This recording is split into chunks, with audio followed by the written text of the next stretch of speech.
ততক্ষণ পর্যন্ত আমরা বিধায়ক বা এমএলএ বলতে পারি না, প্যাড ছাপাতে পারি না, স্ট্যাম্প লাগাতে পারি না, সই করতে পারি না। বিজেপির জয় সব পাওয়া হয়ে গেছে।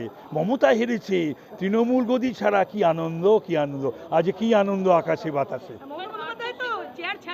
আরে তোর ওর চেয়ার, ওকে কয়েকটা চেয়ার বাড়িতে পাঠিয়ে দেবো, সুন্দর সুন্দর চেয়ার কয়েকটা বাড়িতে পাঠিয়ে দেবো। আসলে তো কোনো ধ্যান ধারণা নেই। আর ওর সঙ্গে যারা ঘিরে থাকে তারাও ততোধিক পণ্ডিত।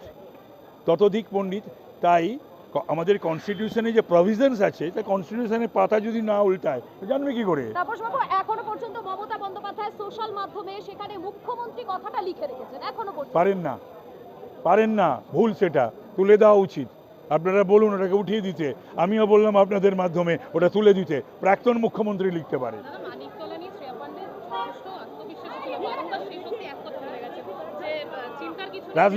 রাজনীতির মানুষ হলে বলতে পারতো না, রাজনীতির লোক তো নয়। হঠাৎ করে শখের রাজনীতি করলে, শৌখিন রাজনীতি করলে, অন্য জগৎ থেকে হঠাৎ করে লাফিয়ে রাজনীতির জগতে পড়লে পরে ওই রকমই বলে।